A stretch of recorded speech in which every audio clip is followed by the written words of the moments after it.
Shalom, perkenalkan nama saya Sari Mutiara Sinaga, NIM 1804117175, Grup D semester 6, mata kuliah Metodologi, dosen mata kuliah Patmarudu Situmorang MTH. Saya kuliah di Institut Agama Kristen Negeri Tarutung. Adapun judul seminar proposal saya adalah Pengaruh Strategi Pembelajaran Kontekstual Teaching and Learning atau CTL terhadap motivasi belajar PAK siswa kelas 8 SMP Negeri 1 Nenggolan tahun pelajaran 2021-2022. Bab 1. Pendahuluan latar belakang masalah.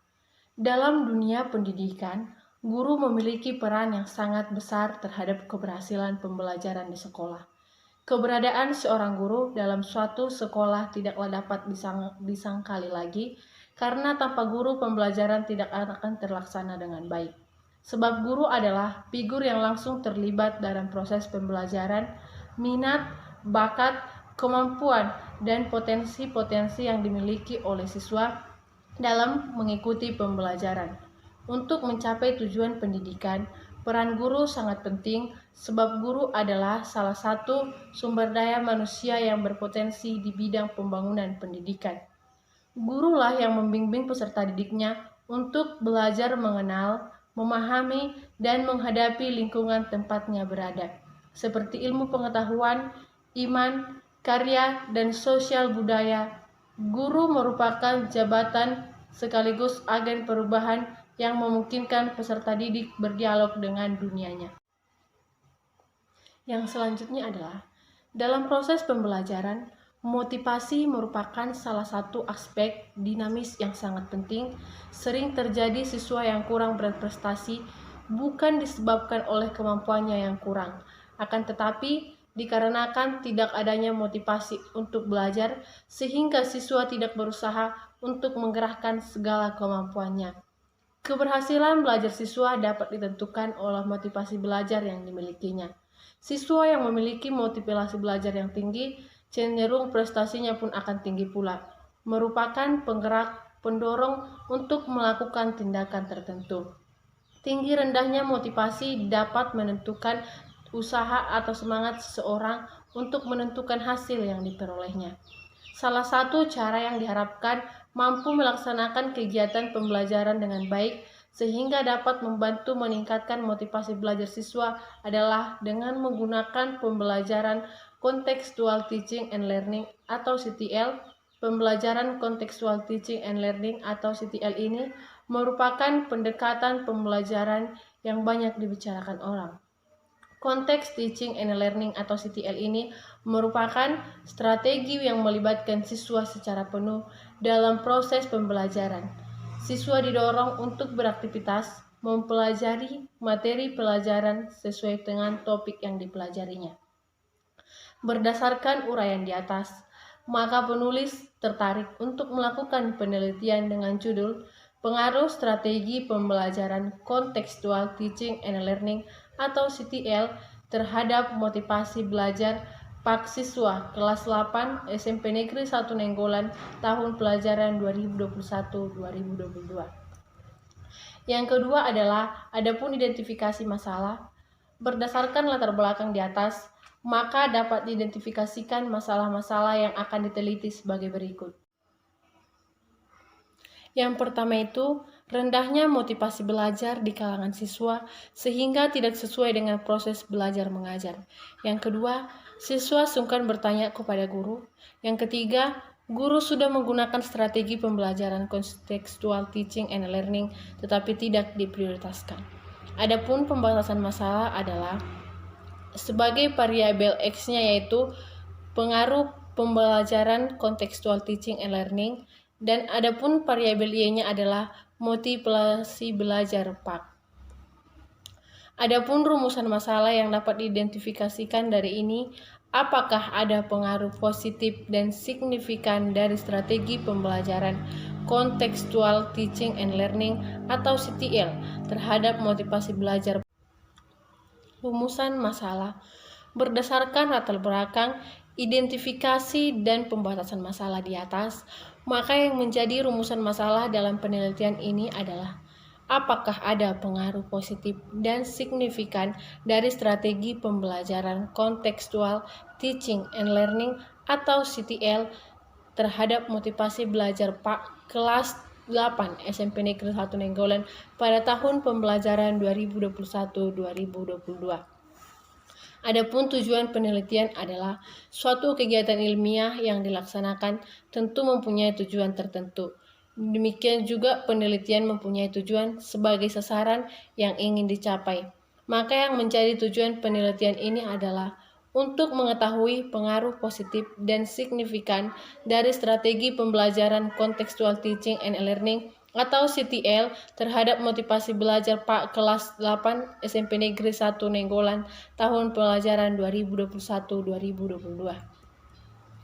Adapun manfaat penelitian adalah hasil yang diperoleh dalam penelitian ini diharapkan dapat memberi manfaat bagi pembaca karya ilmiah ini. Penelitian ini dilaksanakan dengan harapan dapat berguna sebagai berikut. Yang pertama, bagi calon guru dan guru PAK dapat dipakai sebagai salah satu alternatif pembelajaran oleh guru agar tercipta suasana pembelajaran yang efektif dan efisien serta berkualitas. Yang kedua, bagi siswa dapat membantu motivasi belajar yang dilakukan. Bagi peneliti, menambah wawasan dan pengetahuan serta menambah pengalaman dalam mendidik. Yang terakhir, bermanfaat sebagai bahan informasi bagi semua pihak dalam rangka peningkatan mutu pendidikan. Bab 2 Kajian Pustaka 21 Landasan Teori, yaitu pengertian motivasi belajar PAK. Motivasi belajar adalah dua hal yang saling mempengaruhi. Belajar adalah kegiatan yang mengubah tingkah laku, latihan, pengalaman sehingga lebih baik sebagai hasil penguatan yang dilandasi untuk mencapai tujuan. Motivasi merupakan bagian penting dalam setiap kegiatan, termasuk aktivitas belajar. Tanpa motivasi tidak ada kegiatan yang nyata. Motivasi berasal dari kata motif, diartikan sebagai upaya dari penggerak atau pendorong. Motif akan menjadi aktif terutama pada saat kebutuhan dalam diri seseorang tersebut untuk mencapai tujuan. Perbuatan yang direncanakan, dorongan itu berupa imbalan atau adanya ancaman. Sedangkan Syamsuddin pada tahun 1996 dalam buku Kairani 2013 mengatakan bahwa pada esensinya motivasi adalah yang pertama, sesuatu kekuatan, atau yang kedua, sesuatu keadaan yang kompleks dan kesipediaan dalam diri individu untuk bergerak ke arah tujuan tertentu, baik yang didasari atau tidak didasari. Menurut MC Donald yang dikutip oleh Sadirman 2011, motivasi adalah perubahan energi yang ada dalam diri seseorang yang ditandai dengan munculnya feeling dan didahului dengan tanggapan terhadap adanya tujuan.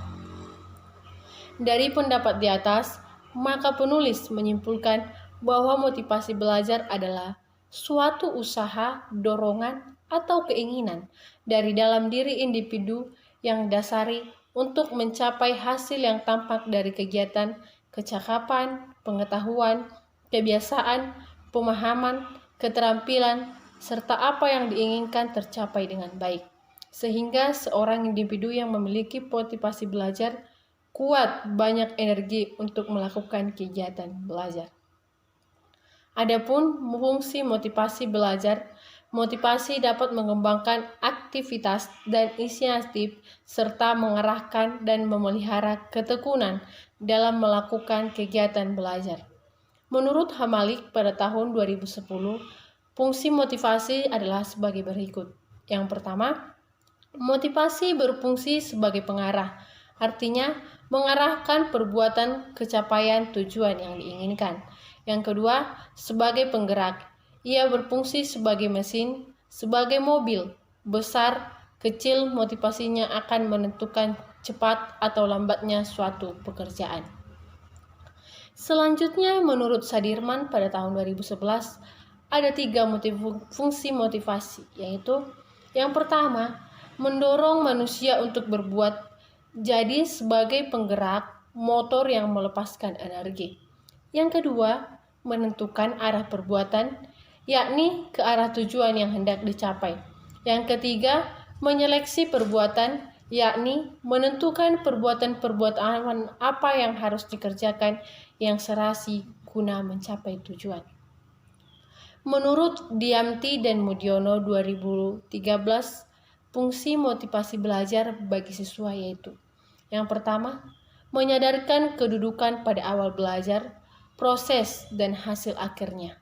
Contohnya, setelah seorang siswa membaca suatu bab buku bacaan, dibandingkan dengan temannya sekelas yang juga membaca bab tersebut, ia kurang berhasil menangkap isi, maka pendorong membaca lagi.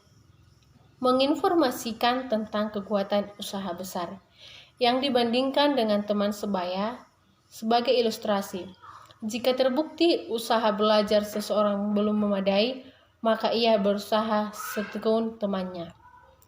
Mengarahkan kegiatan belajar sebagai ilustrasi setelah ia ketahui bahwa dirinya belum belajar secara serius. Terbukti banyak bersendau gurau, misalnya, maka ia akan mengubah perilaku belajarnya. Membesarkan semangat belajar sebagai ilustrasinya, jika ia telah menghabiskan dana belajar dan masih ada yang dibiayai orang tua, maka ia berusaha agar cepat lulus. Yang selanjutnya, mendengarkan tentang adanya perjalanan belajar dan kemudian bekerja di sela-selanya adalah istirahat dan bermain. Berkesinambungan individu dilatih untuk menggunakan kekuatannya sedemikian rupa sehingga dapat berhasil. Sebagai ilustrasinya, setiap hari siswa diharapkan untuk belajar di rumah, membantu pekerjaan orang tua, dan bermain dengan teman sebaya. Apa yang dilakukan diharapkan dapat berhasil dan memuaskannya. Dari pendapat di atas, maka penulis dapat menyimpulkan bahwa motivasi dapat berfungsi sebagai pendorong usaha dan mencapai prestasi dengan adanya motivasi dalam belajar untuk menunjukkan hasil yang baik. Dengan adanya usaha dan tekun, terutama dari dasari adanya motivasi, maka siswa belajar itu akan dapat menghasilkan prestasi yang baik. Intensitas motivasi seorang siswa akan sangat menentukan tingkat pencapaian prestasi belajar yang baik pula. Ciri-ciri motivasi belajar PAK. Di dalam diri setiap siswa pasti memiliki motivasi yang berbeda-beda, sehingga sangat perlu diketahui motivasi seperti apa yang ada dalam diri siswa. Adapun ciri-ciri siswa yang memiliki motivasi belajar, menulis menjabarkan, menurut Sadirman pada tahun 2011-83, menyatakan bahwa siswa yang memiliki motivasi belajar memiliki ciri-ciri sebagai berikut. Yang pertama, tekun terhadap tugas atau dapat bekerja secara terus-menerus dalam waktu yang lama, tidak berhenti selesai sebelum selesai. Yang kedua, ulet menghadapi kesulitan atau tidak putus asa. Yang ketiga, menunjukkan minat terhadap bermacam-macam masalah. Yang keempat, lebih senang bekerja sendiri. Yang kelima, cepat bosan pada tugas-tugas yang rutin. Yang keenam, dapat mempertahankan pendapatnya. Yang ketujuh, tidak mudah melepas hal yang diyakini itu. Yang kedelapan, senang mencari dan memecahkan masalah soal-soal. Adapun upaya meningkatkan motivasi belajar, guru wajib berusaha keras untuk meningkatkan motivasi belajar. Secara khusus, guru perlu melakukan berbagai upaya yang tertentu secara nyata untuk meningkatkan motivasi belajar siswa. Menurut Hamalik tahun 2010 166-168, guru dapat menggerakkan atau membangkitkan motivasi belajar siswanya sebagai berikut. Yang pertama, memberi angka. Yang kedua, pujian. Yang ketiga, hadiah. Yang keempat, kerja kelompok. Yang kelima, persaingan. Yang keenam, tujuan dan level atau inspirasi. Yang kelima, sarkasme. Yang keenam, penilaian. Yang ketujuh, karya wisata dan ekskursi. Yang ke-8, film pendidikan. Yang ke-9, belajar melalui radio.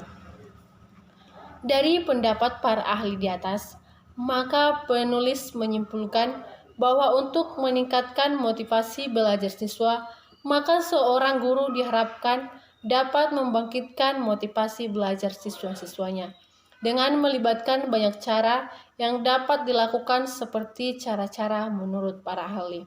Menciptakan kondisi belajar yang dapat meningkatkan motivasi belajar. Masih banyak dibentuk dengan cara yang bisa dimanfaatkan untuk meningkatkan motivasi belajar anak didik. Tiap peserta didik memiliki kemampuan indera yang tidak sama, baik pendengaran maupun penglihatan. Sedemikian juga kemampuan berbicara. Ada yang lebih senang membaca, sebaliknya, dengan variasi penggunaan media yang lebih senang membaca, kelemahannya di indera anaknya yang kurang dalam pengertian. Misalnya, guru dapat memulai dengan berbicara lebih dulu, kemudian penulis papan tulis dilanjutkan dengan melihat contoh konkret atau nyata.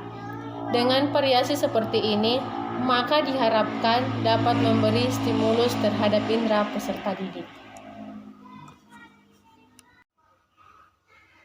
Bab 3. Metode penelitian. Metode penelitian adalah cara ilmiah yang digunakan untuk mendapatkan pengumpulan data dengan tujuan dan kegunaan tertentu. Hal ini dilakukan untuk menjawab hipotesa yang diajukan. Metode penelitian yang digunakan adalah metode penelitian deskriptif analisis yang ditunjang oleh data-data yang diperoleh melalui penelitian lapangan, yakni menghimpun data dan fakta dari objek yang diteliti dengan menggunakan pendekatan kuantitatif. Ariekwanto 2010 dan 27 mengatakan penelitian kuantitatif banyak dituntut menggunakan angka mulai dari pengumpulan data, penafsiran terhadap data tersebut, serta penafsiran dari hasilnya. Sugiono 2016-1147 mengemukakan bahwa dalam penelitian kuantitatif, analisis data merupakan kegiatan setelah data dari seluruh responden atau sumber dari data terkumpul. Kegiatan analisis data adalah mengelompokkan data berdasarkan variabel dan jenis responden, menyajikan data dari tiap variabel yang diteliti, melakukan perhitungan untuk menguji hipotesis yang telah diajukan oleh peneliti.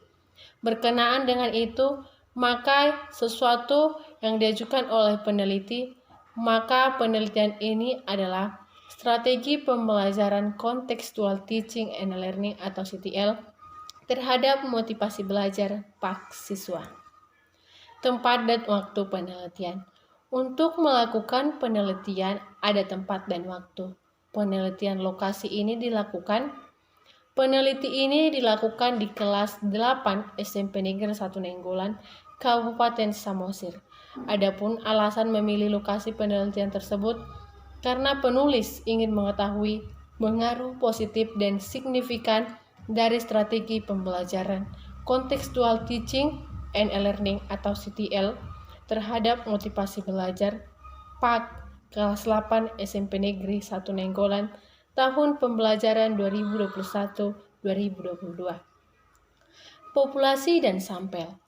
Populasi merupakan keseluruhan objek peneliti sebagai sumber data bagi peneliti. Penentuan populasi sangat menentukan bagi pelaksanaan penelitian. Dengan adanya populasi yang sudah ditetapkan oleh peneliti, maka peneliti dapat dilaksanakan dengan baik. Definisi operasional. Yang pertama, pengaruh strategi pembelajaran kontekstual teaching and learning atau CTL sebagai variabel X atau variabel bebas, motivasi belajar PAK sebagai variabel Y atau variabel Y dekat. Instrumen penelitian. Jenis instrumen. Untuk mengumpulkan data dalam penelitian ini, Alat yang digunakan adalah angket, kisi-kisi angket, skala nilai, dan uji coba instrumen. Uji validitas instrumen.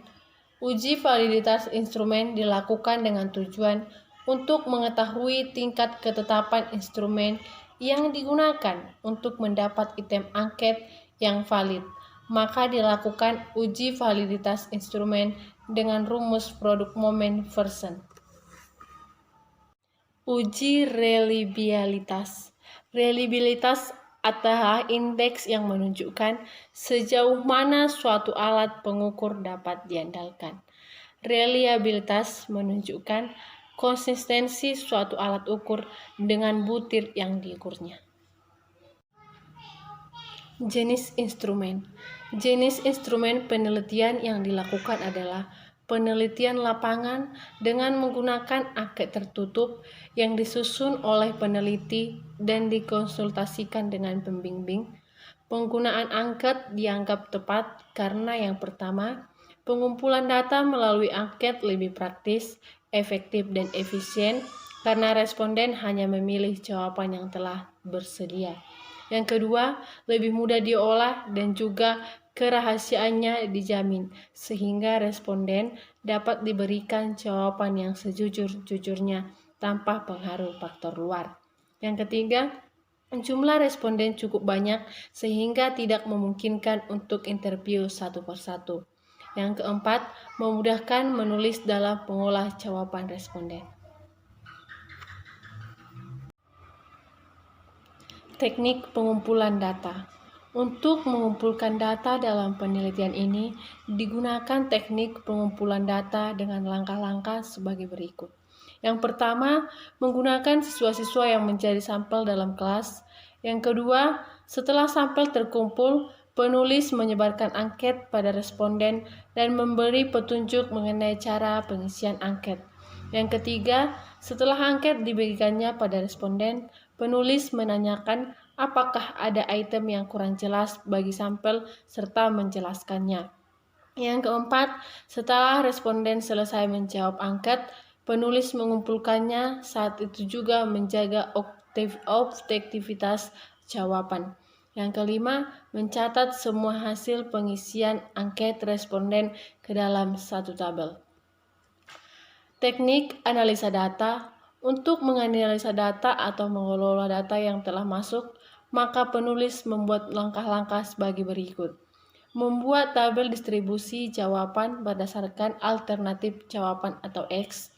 Yang kedua, membuat tabel distribusi jawaban berdasarkan skor alternatif jawaban atau Y. Yang ketiga, mendeskripsikan data penelitian untuk mengetahui penyebaran skor dari setiap variabel penelitian dengan menentukan harga rata-rata atau mean, modus, median dengan menggunakan penghitungan aturan struggle. Yang keempat, mencari korelasi antara variabel X atau strategi pembelajaran kontekstual teaching and learning dengan variabel Y atau motivasi belajar PAK atau RxY dengan menggunakan rumus korelasi produk moment person yang dikemukakan oleh Arikunto pada tahun 2014-213.